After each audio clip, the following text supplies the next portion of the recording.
do a documentary on rock and roll, Ken Burns. Absolutely. I used to run a record store in the late 60s in Ann Arbor, Michigan. That was a good time to be in Ann Arbor, Michigan. Yeah? $5 marijuana law. A parking ticket. Wow, I didn't know that. Are there subjects that you just wouldn't be able to do a documentary on, or do you pick things that you're passionate about? Or that's it. That's all it is. Yeah. You know, if I were given 1,000 years to live, I wouldn't run out of topics in American history to do. And it's not what you choose; it's how you do it. So in a way, I'm saying I'm making the same film over and over again, just sort of exploring who we are and what we're about. And it's what we were talking about in the break: is that, you know, even the people closest to us remain sort of unknowable and inscrutable, and that's a great, wonderful mystery. You know? I mean, so why do we do biography of other people when we don't even know our brothers or our mothers or our wives or our kids in a complete way? It's just what human beings have to do. It's so true. I was reading some of the letters that you've been getting because of your documentary, The War, and one of the real common factors in a lot of the letters is the fact that these people that have grown up with their fathers that have went to the that went to war just didn't know anything about what he went through until they watched this, and then they said they were crying and couldn't believe what they were seeing, and it's just amazing that they lived with this person. That's right. You know, and did not know didn't what know lay anything beneath the surface. And that just tells you, what's available. You pass somebody on the street, who knows what the story. I mean, the way we did this film was to honor the idea. You drive down the interstate and there's that exit. You maybe have passed that town a million times. Well, what if you stopped and went into that town and started asking questions? That's all we did.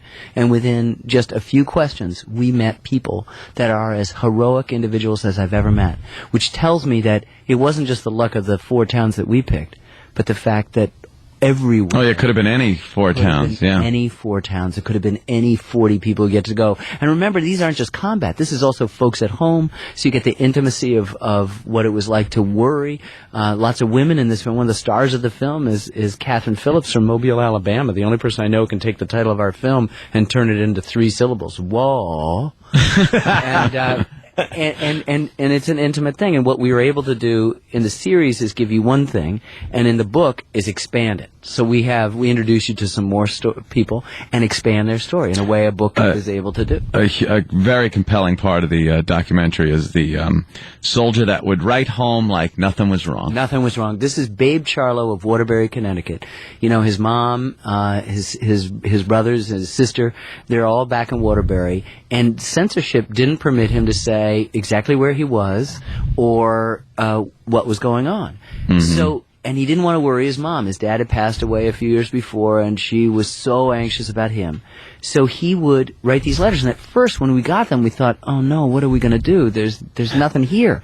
But then we realized there's so much there. He knew where he was, so we could show footage of what he was going through the same day.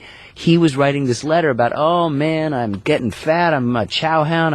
We had pork chops tonight." And he's not getting pork chops because he's in the middle of Anzio, and it's just hell. The Germans, it was called the largest self-sufficient prisoner of war camp in the world because we couldn't get off the beach, and the Germans had us pinned down for months, and they just rained shells down, and it was just really God's will, whether the bomb landed over there and took you out or landed over here and took me out. Was he alive, the guy writing those letters? He I don't want to give it away. Yeah, don't give it away, but it's very, very compelling part of the documentary. So it's great. So we suddenly realized we got his home movies, we got his family's home movies, we got the home movies from folks in Waterbury. We can show that.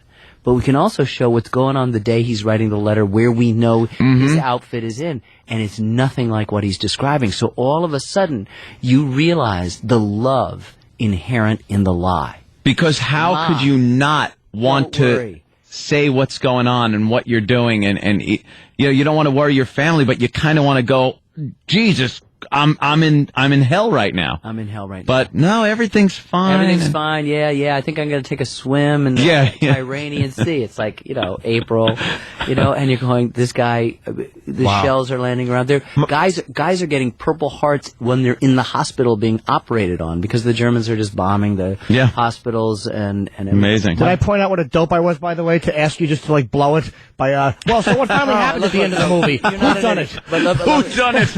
Let me just help help you out. We win. Okay, I'm sorry. I didn't mean to ruin it for you. But you know what? One of the reasons why we did this was not just that we're losing 1,000 veterans a day, but I heard this statistic in the late '90s that said that an unbelievably large number of graduating high school seniors think we fought with the Germans against the Russians. Oh, I know. I've read some of that. It's to go. Oh my God! How is Isn't it this amazing? possible? You know that. How do we bring up a generation of people for whom Dummies. the biggest man-made event in the history of humanity? Mm-hmm.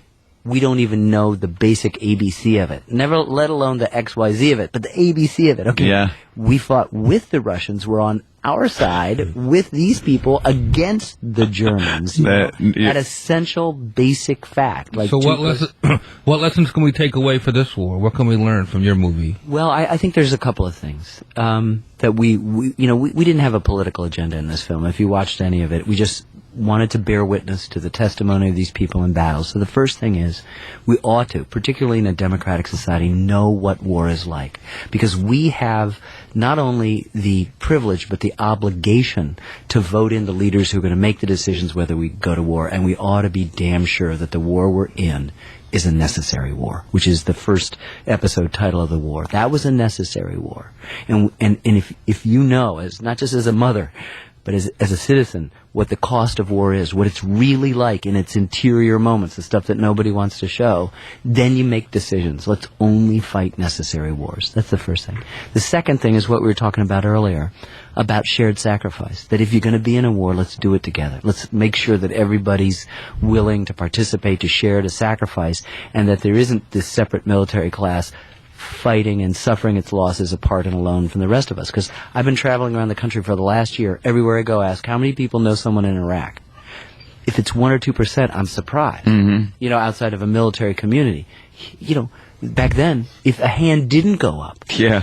you were surprised that somebody wasn't engaged in some way. So if this is, as our government keeps telling us, as big a threat now as it was back then, or even if it's half the threat, why aren't we all doing something every single day to not just support the troops, which is now a cliche, but to do stuff, you know, to pay the higher gas tax or to do without this. All the stuff we did that at the end of the day, at the end of the war, made us richer and better and stronger country. And that's what, you know, the historian Arthur Schlesinger Jr., who passed away a few months ago, was fond of saying there's too much pluribus and not enough unum. The Latin motto of the United States is e pluribus unum, out of many, one. So there is too much pluribus, many, and not enough unum. And I realized when he said that all the films I've made, no matter what they were about, baseball, jazz, the Civil War, the West, biographies of Thomas Jefferson or Mark Twain, you know, it's about unum. What is it that we all share in common, not that we're different? Let's go to the phones here. A lot of people want to get in and talk to Ken Burns. It's Renee in Syracuse. Renee, what's going on? Hey. Hi, Renee. Hi. I am so to be able to talk to you guys. Ken, thank you so much. I work for the local PBS station in Syracuse, WCNY. Thank you very much. Oh, my God. We are just thrilled that you brought that documentary to PBS. And we had so many calls, and I don't want to take up too much time, but I just would love it to have you come to Syracuse and stop in and talk to people, because so many... Give them a tote bag? What's that? Will you give him a tote bag for a donation? Of course he was going to bring it to PBS. I don't think MTV was in the running. But we just want you to know that so many people in Central New York just were so grateful, and so many stories came from that. And I could go on and on. Just, it's been a pleasure listening to everything. Thank you. All right, Renee. Thank you, Renee. That's Renee really, really great. We've had a lot of response all around the country, and that's the only thing that makes. And of course, PBS is the only place to do it. No commercial interruption. Yeah. And you know, it's sort of much maligned, but we end up making the best science, the best nature, the best public affairs, the best children's, the best arts, all history.